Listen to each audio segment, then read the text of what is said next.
今回は2012年から2013年にかけて放送されたアニメガールズ&パンツァーの第10話を見た当時の視聴者の放送終了後の反応を紹介していきます。それではどうぞ。プラウダ戦のラストで89式がヨレヨレ走ってるシーンには魂が熱くなったね。冒頭で89式がヨロヨロしながら白旗出さずに出てきた時はちょっと泣けた。そういや、プラウダ戦で勝利した瞬間に歴女チームがスコップか何か持ってたけど、やっぱり速攻で3突埋めたのかな。だろうね。保管してきたかと思った。3人外にいたから中に砲士しかいなかったんだろうな。ギリギリだったんだろう。サイモン座じゃなくて、オリョーが車内に残って射撃したんだな。プラウダ戦の決着前に、ペコがハラハラしてる顔が可愛かったね。カチューシャが、肩から降りて握手したシーンよかったな。カチューシャが素直に負けを認めて、美穂たちを称えるとは意外だった。いい子やん。メーテル可愛すぎー。そして、お前らの、転校生って予想は外れたわけだが。アリクイネトゲチームだった。こんなん予想できるか。アリクイのエンブレムが、新体操のリボン振ってて面白い。全然アリクイのマーク気にしてなかった。なんで新体操してるんだよ。速報。アリクイチーム退場。新加入チームの扱いひどすー。アリクイ早い。3式でオチにも程があるだろ。アリクイとは何だったのか？ネトゲチームとは何だったのか。ゲーマーは所詮ゲーマーか。しかしあの3人は何者と思ってたら、まさか俺たちだったとはな。ネットゲーマーという、ある意味一番俺たちに近いキャラがかませというのはなんかな。おい、3式抽選者の出番はあれだけなのか？ちょっと待ってよー。A パート3式抽選者来たー。B パート3式抽選者行ったー。最後は深夜なのに腹抱えて笑ったわ。3式の砲撃シーン、楽しみにしてたのに。この3式が早々に退場って、ショックが大きすぎる。3式が壮絶助っ人になると思っていた時期が、俺にもありました。でもアリクイのミスがなければ、高確率で終わってたよな。素晴らしい壁だった。3式は犠牲になったのだ、優勝のためのな。クライマックスで味方の盾になるシチュエーションはよくあるけど、まさか初っ端に持ってくるとは。さりげに試合の流れを決めるプレイだったよな。まあ実際はただの前進と交代のギアを入れ間違えた事故なんだが、3式の火力はもったいないけど、あのバカ行動がなかったら試合終わってたしな。3式って戦車はどのくらい戦力になるの？早々に退場してしまったが。3式は M4 シャーマンと互角くらいなんだぜ。火力だけは。仮に乗員がまともな連動を有していれば、38T や B1 ビス、89式よりは頼りになるレベル。ただし今回の黒森峰が相手の場合、動く標的。逆に考えるんだ。アリクイさんチームファンと、3式抽選者ファンは、3ヶ月間余計な期待を持たずに済むと。自動車部は中島に欲しのか。名ドライバーばっかだな。ドリフトにこだわってた部員は名前不明だけど、ボードリキンみたいな名前なのかな。土屋しかいないな。個人的には長谷川を出してほしいところ。ポルシェタイガーの妄想ノートネタはロタ。ティガー P が構図的にも、まんま宮崎駿の雑草ノートでなんだかほっこりした。やっぱ P はあでなきゃな。PT ガーお披露目会は、完全にパヤオの漫画そのままだったな。ピートラ、宮崎漫画をリスペクトしすぎだろう。構図まで一緒だったな。しかしここで散々話に出てたが、ピートラって本当扱いづらいんだな。戦車詳しくない自分にも、しっかり伝わった。ところでポルシェティガーのポルシェって、あの車メーカーのポルシェってこと？そうです。というかその会社作った、フェルディナント・ポルシェ博士のこと。自動車部の今後の活躍に期待。撃った弾は当たらないだろうが、独自の走行技術で華麗に回避しそう。しかし決勝戦本番では、ピートラが普通に動いてるように見えたな。自動車部すげえ。ピートラとヤクトティガーが、こんなに軽やかに走る映像を見る日が来るとはのう。長生きとはするもんじゃ。私は VK450HP が動いてるだけで涙もんでさ。足回りとか細かくて泣かないわけないじゃない。予想通りの4号魔改造だったな。伝説のマーク4スペシャルとか、燃えすぎて死ねる。4号は今度は何に進化したの？詳しい人教えて。H 型最終型。4号 D 型 F にもどきから4号 D 型 H もどきに。個人的には4号は、プラウダ戦の超方針型が一番かっこいいと思うの。つかぬことを聞くが、シュルツェンって何ですのん？シュルツェン、車体横についたでっかい盾。対戦車銃対策として作られたんだけど、ヒート弾への抵抗力も高まるんで結構人気装備に。シュルツェンつけるとどのくらい防御上がるの？ヒート弾の対策になる。ただ相手が黒森峰だから、そんなものわざわざ使わなくても貫通するので、今回はほとんど飾りと思っていいと思われる。ヘッツァー改造キットを売っていて、簡単に改造できちゃったのには笑った。ヘッツァー。大戦末期に作られたコストパフォーマンスに優れた駆逐戦車。ヘッツァータン可愛いから世界中で大人気。確かにヘッツァータンの可愛さは異常。89式ちゃんメインヒロインの座も危ういレベル。ヘッツァーとはまた微妙なところだな。あのままだと全く役に立たないから、断然マシになったとはいえ。小さくて低くて当たらない上に、あの柚子の軌道と会長の射撃だぞ。かなりヤバい戦車になった。こんなところに3式中戦車が。相変わらずこの作品のセリフはセンセーショナルだな。バイクから戦車まで買い取る、ブラックデュークってどんな器用だよ。戦車って簡単に見つかるもんだな。気がつかないだけで。西住殿はどこでも人望があって、よかった回だわ。助けたチームメイト登場はよかったね。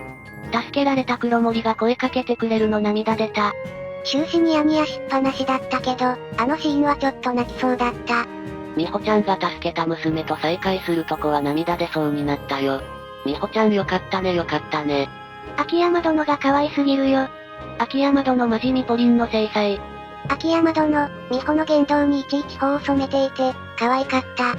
秋山殿は、照れたら頭もしゃもしゃするの癖なのか。なんか秋山殿が長身に見える場面があった。遠近感の作画ミスなのか。俺の愛が秋山殿を大きく見せているのか。沙織会は最終回で婚約します。やだもう。恋人もいないのに婚約って、無茶にも程がある。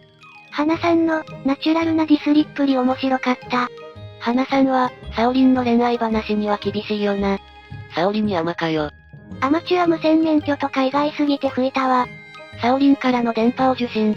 サオリンのおかげで、アマチュア無線免許取ります。登場したカツは、サオリンお手製が一番うまそうに見えたよ。添えられたキャベツの存在は大事だね。服の文字がひっくり返ってるソースって、何か元ネタあるのかな？元文閣下のハッピータイガーだと思います。中国で豆腐が、福が来るという意味の豆腐と同音だから。豆腐自体は中華街とか行くと結構あるよね。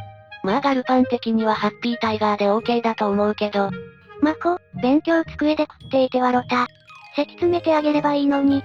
花の山盛りご飯はやめろ。しかし花さんの飯すごかったな。日本昔話みたいな大盛り。花さん他人の家だから遠慮してるよな。してねえよ。肉は2枚だし、ご飯は他と比べなくてもおかしい量だし。熊のぬいぐるみが傷だらけな理由は、明らかにされるのかな？弱いくせにすぐ喧嘩を売るというキャラクターの、ボコラレグマは、あの世界の女子に大人気。マジで戦車に花を。あんな戦車に花束を刺しただけのものを、生け花と呼んでいいのか。花さんの生け花。大炎上している戦車にしか見えなかったんだが、いいのか？花さん、ママンと特に葛藤も対立もないまま和解したな。花自身に何の迷いもないから、あの親子の間に葛藤なんてそもそも生まれんよ。母親が認めや終わり。マホネイもついに出れたな。出れてないのは、黒森峰の副隊長と美穂ママンだけか。西住母親、思った以上に頭が固いな。西住姉の方が、大洗の勝因を冷静に分析できていたな。話題に上がらないが、今回ももちゃんいい子になってたよな。俺は泣けたんだが。ももちゃん、美穂にお辞儀したな。確かにあのももちゃんが素直に頭を下げてる場面は、ちょっと来るものがあったな。塩らしくなったと思ったら、とんかつ屋で切れてて笑った。スポコンしてるなぁ。バレー部活動していたのか、驚愕。バレー部を褒めたたえよ。てかようやくバレーしてるとこ見れたな。試合前夜に、バレー部が体育館で黙々と練習してる姿にうるっときた。こいつら頑張ってるんだよな。何かが足りないと思ったら、歴女チーム成分が足りなかった。歴女チームが弁当食べてるシーンで、4人中3人左利き設定って多すぎね。これ史実通りなのかな。カエサルは左だって聞いたことあるから、そうかもね。速報。丸山ちゃんが涙を流す。丸山ちゃんが泣いたのが衝撃だわ。1年生チームが見て泣いていた映画は何だろう。戦略大作戦のワンシーン。ティガーの方針が気に引っかかって回らず、後ろからシャーマンにやられる。あの映画のシーン、完全に一致レベルだったよね。みんなで見てた映画、あれクリント・イーストウッド主演の戦略大作戦だよな。俺の記憶では泣くような映画ではなかったはずだが。やっぱり砲塔が引っかかる戦車に、感情移入してしまったんだろうか。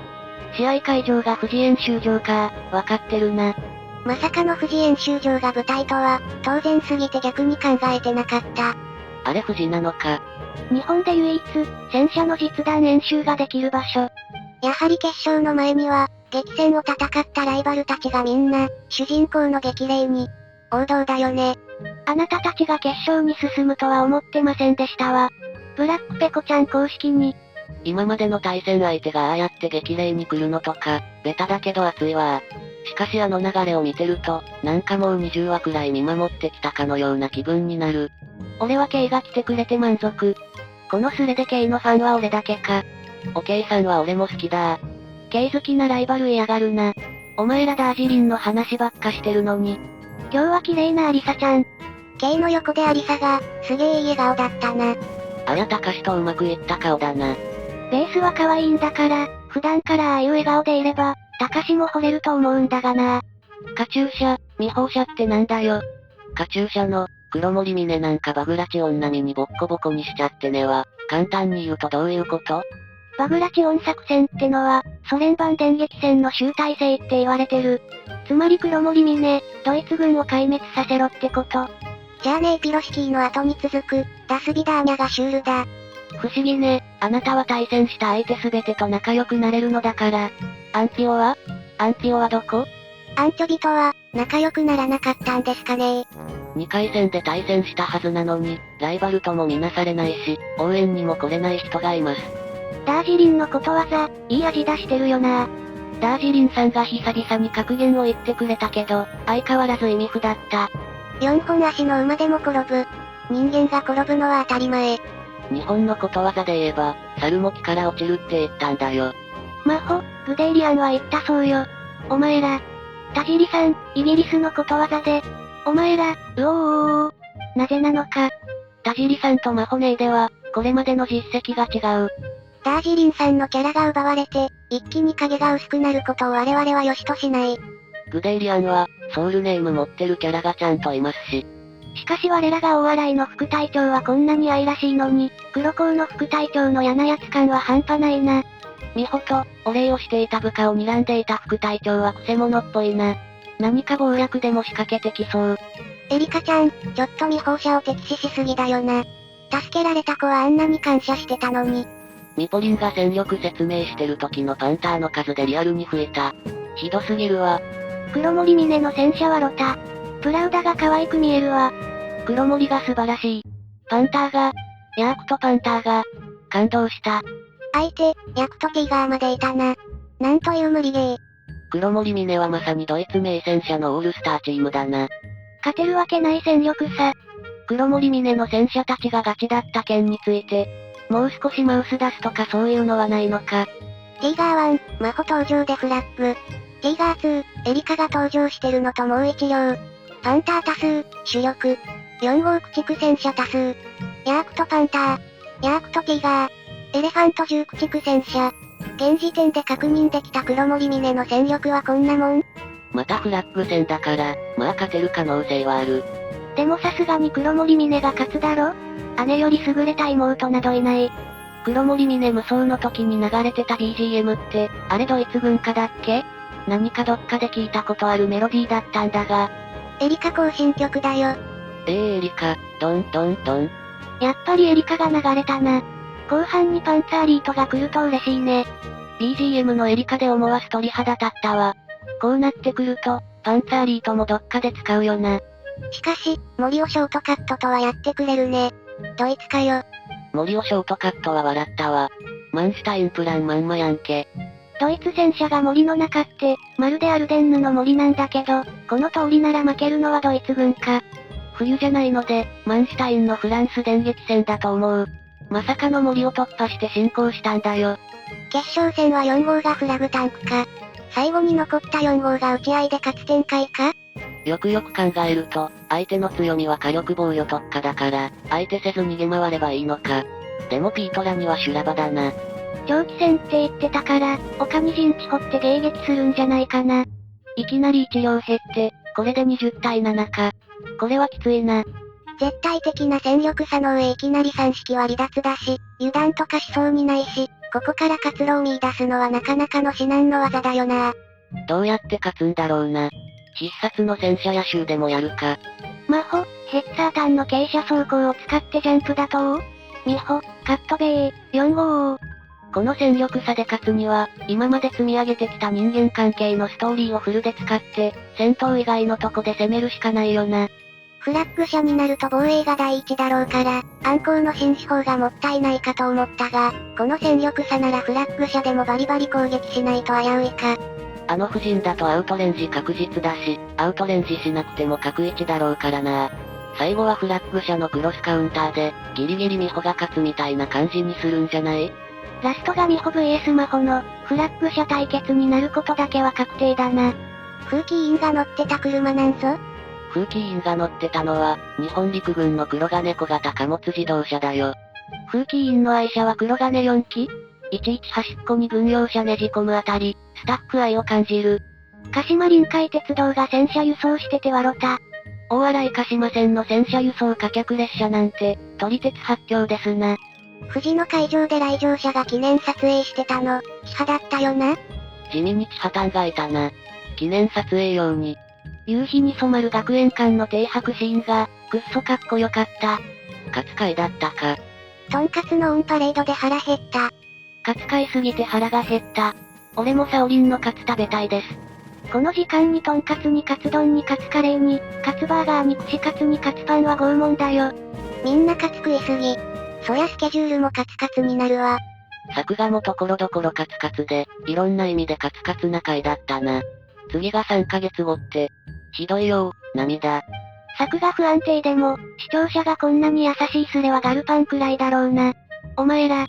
てか今回は監督が事前に、10話は十分な状態ではないまま放送で心苦しい、みたいなことを言ってたが、3式で落ちた以上とか、ヘッツァーサプライズ登場とかで、普通に笑えるし熱かったんだが。